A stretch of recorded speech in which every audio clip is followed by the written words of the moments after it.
Alright, this is a 1996 Ford Crown Victoria, and like so many of these Crown Victorias, Grand Marquis, and town cars, the intake manifold, which you can see here and throughout, is made out of plastic. Now they have a lot of automobile parts these days made out of plastic, radiators and such, but this one right here, this particular one, I think this is a 4.6 liter engine, was notorious for cracking. And one of the places where it cracked the most was here, where the tube from the or the hose from the heater core comes in. And I've already detached it here. You've got this one right here. This goes into this hole right here, but I've already taken that out. And this other one here goes down here toward this bottom side. But anyway, that's not very important to know about this one. It's this one that you're probably going to have to deal with if you have one of these. Now, to get one of these replaced, it's going to cost you anywhere between $700 and $900 for them to replace the intake manifold. If you go and do a YouTube search on how to replace the intake manifold on it, you can see how involved it is.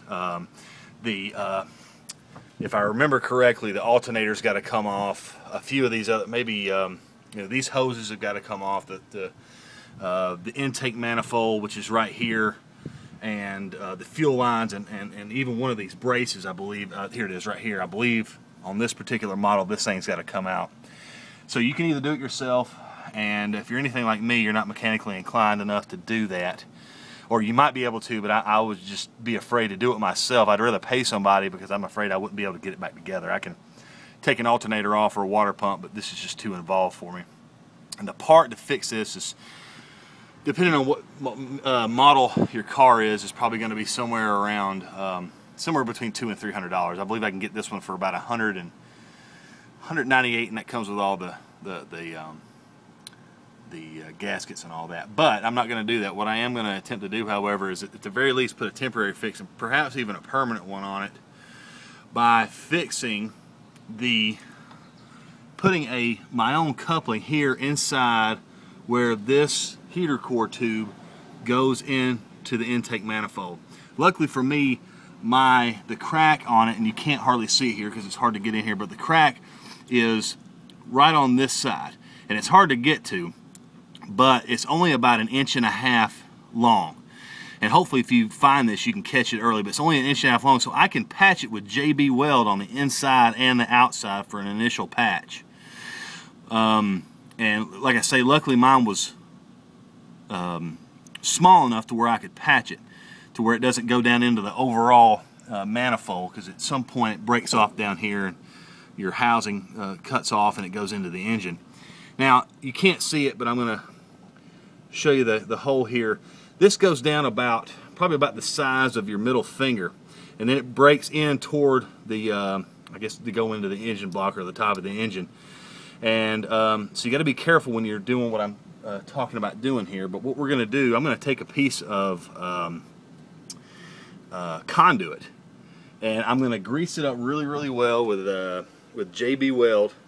I'm going to grease the inside of this with it pretty thick, not thick enough to where it would get down inside the engine, but I'm going to grease the piece of conduit up, and then I'm going to grease the inside of this up really thick and stick that in there, and that'll act as a sealant, number one, and as a new coupling. And then what I'll do, and I'm going to do that here in just a second, bear with me, let me set my phone down and show you what I'm going to do. And by the way, you might want to make sure you invest in some latex or whatever kind of gloves, because you're going to have to use your fingers to apply this. This, coming from the heater core, is going to have to go back down in there. Now, it's got a coupling in there right now, but you're going to have to get rid of that. I'd recommend keeping it just in case you ever do have to go to the mechanic and get them to actually replace the intake manifold, because they'll probably charge you for that, and hang on to this clamp here. But anyway, and again, I'll show you this in a little while when I actually do it. I'm going to have to wait until this first layer that I've got on here sets up. But this will come out, and this will go over that makeshift coupling I've made, and then hopefully I'm gonna mud that up with some JB Weld too, and then I'm hoping that that will seal the problem. Once I get done, I'm gonna put a ton more JB Weld on it, and it should hold it at the very least for a temporary fix. But I'm thinking that if I get that down in there good enough, if I get it cleaned off well enough and stick it down in there and put this hose over it and seal it back up one more time, I think that it'll create a permanent fix. I fixed all kinds of things with JB Weld before, and hopefully this won't be any different. And in just a second I'll show you how to put that coupling on. Before I moved on, I want to show you some pictures I took before I started this. What I did first, these are some blown up pictures of the actual housing that I'm trying to repair. This is the old coupling, and you can't see it here, but up here on top is where the hose that comes in from the heater core goes, and it just fits over on top of that. As you can see here, this is where the crack was, and this is probably, I would say, about an inch and a half. Stops here, it looks like it, but and then if you feel your finger down inside here, and again, this is where a lot of these things break. If yours is broke somewhere else, it's probably not going to be able to, I'm probably not going to be able to help you with this video, like if it's cracked over here or whatever. But if you feel your finger down in here, you can feel where the crack starts and stops. And luckily, it stops before you get down into the deeper part of the intake manifold. Let's see here. This is an overview shot of it before. Again, this is the hose coming in from the heater core. That's the clamp. You're going to have to put a pair of pliers on that and squeeze it to get that thing out of there. Let's see. This is another overhead shot of it here. If you can see, these pictures are a lot clearer than my out there in the actual car. This is an overhead shot of the engine again, a little bit further out. Again, this is the throttle body, and there's the thing going down in there again. Bear with me a second. I've got I'm sure you could love to add some pictures of my handsome son in here, but probably not as interested in those. Bear with me just a quick second. We're almost there. I want to show you some other pictures just to kind of give you an idea of what you're dealing with. Make sure your situation is similar to mine. There it is again. I wanted to tell you, this is the same housing. What I tried to do initially, this is kind of a dumb thing I did. I coated this whole thing with JB Weld. And one thing I didn't do right, I didn't let it sit long enough. And don't do that. If you know, it's probably not going to work, not because of the water temperature or anything like that, but there is a pretty decent amount of pressure on that housing right there. So plus I don't think I let it sit up long enough, and I ended up having to tear all. You can't tell, but I had it all over here. I ended up having to tear it off. This is an inside shot. You can kind of see over here where the crack is, and some of that JB Weld did get in there, but it was leaking around the edge here. That's why another reason why I decided to go ahead and make my own. Coupling, and it's an inside coupling. A lot of times when you think about a coupling, this is a really, really good shot over here from the outside. This is kind of from another angle. This is the inside of it again. You can see where I've tried to fill that in. I've put a second coat on that as well, and hopefully, you know, that'll bond and create a further buffer from that thing leaking. Again, there's another shot. I've got some more after the second coat here. Coming right up, more pictures of my son. Let's go back here. I wanted to show you these photos because it's so much better here. I guess that was the last one. That was the last one. And just to reiterate, what I'm going to do is put a coupling down here. What I'm going to do is put a coupling down here and grease that up or mud that up with JB Weld, get it to adhere to the outer side of that housing there, and then put some more JB Weld right around here, seal that up, put that hose on top of it, and hopefully that will solve our problem. More to come. Alright, now I coated the inside of the housing, a hole right there.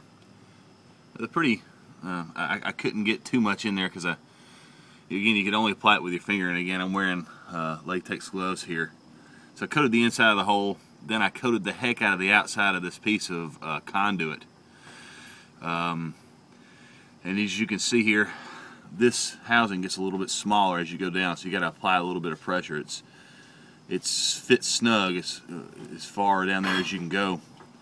But you can see there's a little gap between the conduit here and the housing, so I'm going to have to fill that up with JB Weld 2 just to make sure.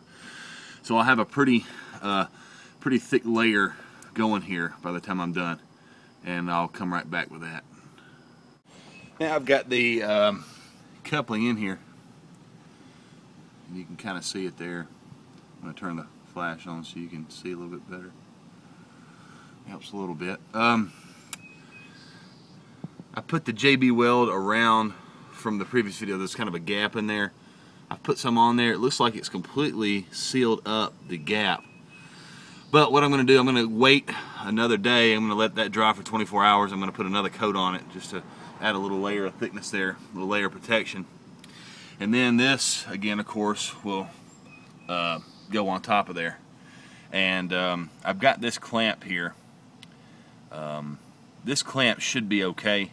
The only problem was that this homemade coupling, so to speak, doesn't have a lip on it. Now the other one has a lip like this to kind of hold it in, like so.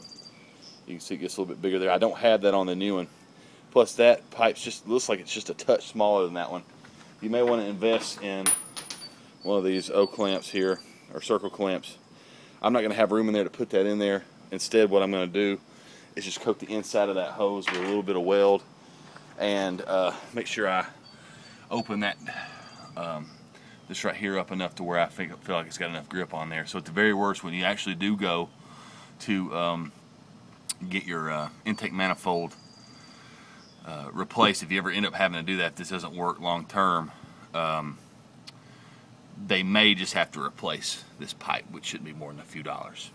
You can probably go, most mechanics will let you go buy your own if you want. That way they don't upcharge you for the part. You never know. It couldn't hurt. This is a Motorcraft part here. It's probably one of the best ones you can get. In addition, I just want to say one more thing about this working or not. You may, it may not work. It may not work long term. If this works for me, I may have just greased it up just right to where it would work. The good news is the way that crack was before, it was so large in those original pictures that I showed you, that it was coming out of the that intake manifold, that housing, like a hose pipe. It was coming out pretty fast. Even if this doesn't work, it'll only come out slow, and it'll take it a while for that to really start to come out fast. So at the very least, it'll get you to the mechanic, so you don't have to pay a tow truck, or you can probably drive on it with it leaking a few days until you're able to either come up with the money to fix it or whatever you got to do. And you can always tell if you've ever smelled a car overheat. If this starts leaking again, you'll be able to smell it. Radiator water has a distinct smell. I can't really describe it, but if you've ever smelled it before, you know exactly what it is. And more to come when we come back. I will put the final coat of JB Weld around here to seal that up. Put some in here, fasten that guy. Then I'm going to wait another day for that to dry and crank it up. I might wait 2 days just to let that bond seal and see how it goes. Alright, for the final step, I'll put another little, if you will, bead. Let me turn my flash on.